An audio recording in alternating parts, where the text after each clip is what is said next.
Hi, welcome to my channel, Francionista. Thank you for watching.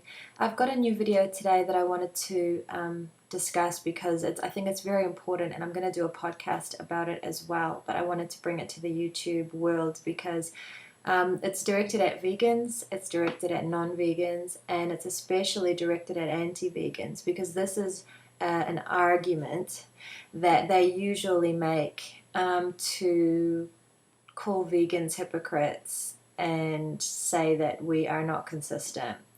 This happened, as usual, as a lot of things happened for me, due to a discussion that I had on Facebook, or a discussion that other people were having that I was reading. And, it's really, really important to discuss. People call it arguments. You could call it arguing, and that's fine. Call it whatever you want. I learn so much when I engage in these things with other people because I'm still learning. I mean, we're all still learning. This is something that has bothered me a lot when I became vegan. It's really, really easy to be vegan. You just stop using animal products and you don't wear the skin. You don't attend any supposed entertainment that includes animals. You don't take part in their exploitation in the official definition is in as much as is possible. And I think that goes without saying. But when you become vegan, you find out that there are animal products in things that you didn't know there were animal products in, such as some plastics, apparently, sidewalks or footpaths, depending on where you live, concrete, in other words, paints. So you might be living in an apartment that you're renting, and for all you know, the paint has got animal byproducts in it. Computers, plastics, apparently, car tires apparently have acetic acid or some kind of acid. So whether you ride a bicycle or public transport or have your own car, I'm sure that nowadays there are vegan bicycles, and there will be vegan cars. That I'll talk more about that later. I have to make this quick though because it's YouTube.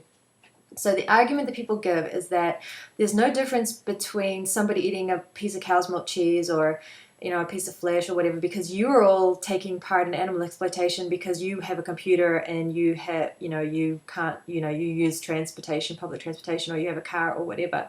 And they say, so there's no difference. So you're not perfect, which we never said we were. I certainly don't say I'm perfect. Veganism is not about perfection. That's impossible.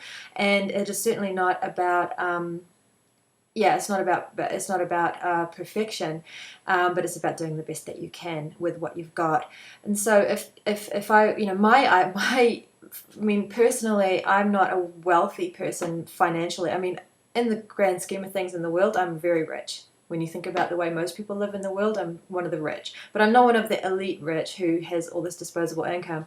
But if I did have enough money, I would commission a vegan car to be built. I've seen vegan tires advertised in Brazil. I've seen an article that a friend of mine posted that vegan tires are available, and I think it might have been Michelin or something like that. But these things are starting to happen. I would get my house I would have a custom built house that was this economic, solar power. I mean, this is what we're aiming for, is to live as environmentally friendly as possible, and definitely to eliminate all animal byproducts from anything in our lives. It's horrible, it's frustrating, and it's infuriating to know that I'm forced against my will to use some things or to live in a house. I mean, I don't exactly know what they are, I don't know how much of it, I don't know exactly, but there's a strong possibility. I know that they're in concrete, so when I'm walking on the street. So yeah, it's really, really frustrating, but here's the difference. And this is really, really important, and I want everybody to please pay attention, especially vegans, because you're going to get sidetracked by this. I even personally had an email from someone who was a new vegan, and they actually considered not being vegan anymore because somebody was trying to suggest to them that you can't, it's pointless, which is, the really detrimental thing. But also it sidetracks people and it gets people away from the real discussion. You can't let people get away with trying to justify their participation in slavery by pointing out things that are beyond our control that contain animal products. And the most important distinction is that these products, such as computers or paint or car tires or whatever, they're not products of animal slavery. They're not. The fact that there are byproducts in there is just a reflection of the ubiquitous use of animals in our society. The fact that animal use is just so broad. I mean, there's so many animal byproducts that they use, but that's a result of our exploitation of animals. The exploitation of animals is not a result of byproducts in paint. The byproducts in paint, for example, are a result of exploitation. They're a result of slavery. So it's perfectly conceivable, and believe it or not, we are totally going to abolish all animal use, and we will abolish all these byproducts. So vegans can really live, as way more closer to what veganism really means, which is no animal products, because there won't be things and things that we have in our lives that are forced upon us that have animal products in. But the difference between those things and a piece of cow's milk cheese, for example, is that product, cow's milk cheese, or any other animal product that you eat or that you wear or that you carry around, a little piece of skin made into a bag, or you go to the zoo or whatever it is, the things that veganism is absolutely not, and very clearly and very easy to avoid, I will also add, those are a direct result of animal slavery. We are trying to abolish slavery. Animals are property. So anybody who says that there's no difference between riding in a car and eating a piece of flesh doesn't understand that animals are property and that what we're trying to abolish is slavery. And it's just a distraction. Don't let it happen. Bring it back to slavery, bring it back to the property status. That's what we need to abolish first. Nothing is going to change until we get people to go vegan. And yes, vegans are forced to walk on concrete with these animal products. Well, I can't fly and I can't levitate, okay? So even though I don't drive to work because I'm lucky enough to be able to walk, I can't levitate. So for all I know, I'm using sidewalks that have animal products in them. It's a very big difference from an industry such as the cow's milk industry, which is based upon and purely intrinsically and unavoidably an animal slavery industry. We're going to have concrete without animal products in it, easily. You're never going to have cow's milk cheese without the exploitation of cows. So it's a very big difference, and don't get it twisted, and don't let other people distract you from it either.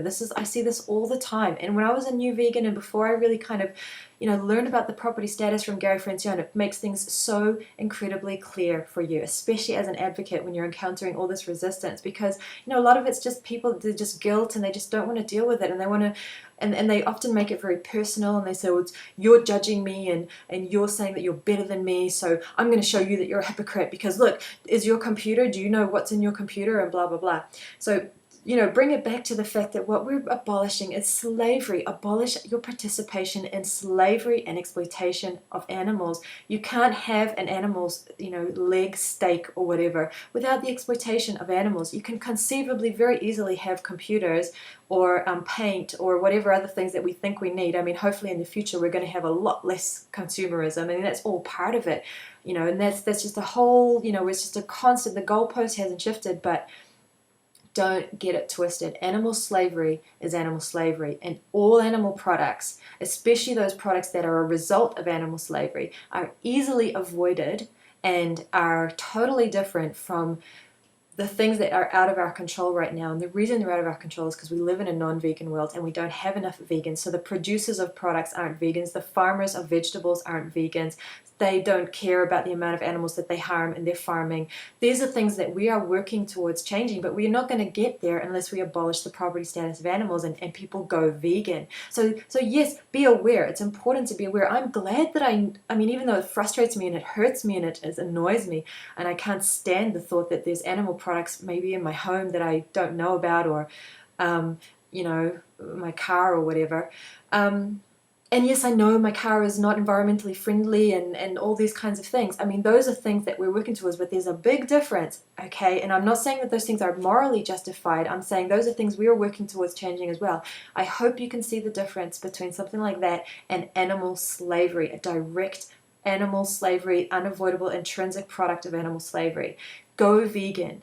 Abolish slavery from your life, and then help us work towards a world in which we are polluting less, in which we are living more harmlessly, in which we take into account all other animals and consume a lot less, and we don't have animal byproducts in anything at all.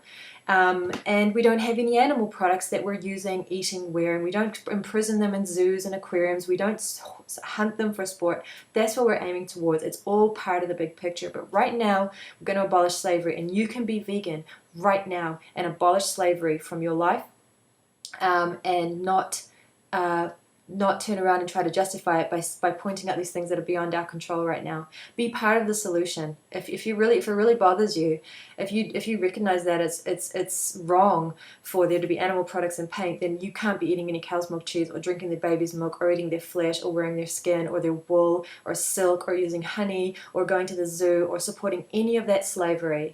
So that is a point I wanted to make today with my video. I hope that it made sense, and it's just a really important concept. And when you're talking to people about veganism as a vegan educator, they're going to think of things like this to try to trip you or to try to take the focus off them and their actions, and to try to make it personal, because what you have to do is you have to bring them back to the victims. But I'll do another video about that. So this video, I just wanted to address this point because it's really infuriating to me to see vegans defending animal use by saying, because I've actually seen it, not all vegans do, but there are people who are like, don't get on someone's case because she ate a piece of cheese. I mean, you're not perfect. And it's like, you were missing the point totally. She ate a piece of cheese. She is participating in an industry that is directly responsible for the enslavement and will always be responsible for the enslavement of cows, the slaughter of their babies. You know, that's a slave industry. You don't take part in that. If you're vegan, you don't use animal products. And whatever's out of your control, be aware of it. Try to not consume as much, consume less, and then you're doing better for the world anyway. That's definitely a goal, because consumerism is harmful. It's out of control. But anyway, that's the point, okay? Don't get it twisted. There's a big difference between slavery, participating directly in slavery, and living in, just being a vegan who's doing their best and finds out all these really disturbing things. And then, knowledge is power. But just keep it clear and bring it back to the slavery issue and the fact that people can be vegan and they can go vegan today. And it's easy, it's life-changing in a joyful way. It's not a sacrifice at all. The word sacrifice does not apply. All right, thanks for watching my video. I hope that this was helpful, and I'm actually going to do a podcast about it as well. So I've done all three mediums. I've done the Facebook posting, the YouTube video, and I'm going to do a podcast because I really think it's important. And I see people get so flustered and distracted by this issue, and they get taken off track, and we don't have time for that. We have to stay on track. We do not have time to get sidetracked and to have our time wasted. The non-human animals don't have time for that, and neither do we. So keep it consistent, keep it strong, and people will they'll see it. All right, thanks again. Bye-bye. I'll see you later. Ciao.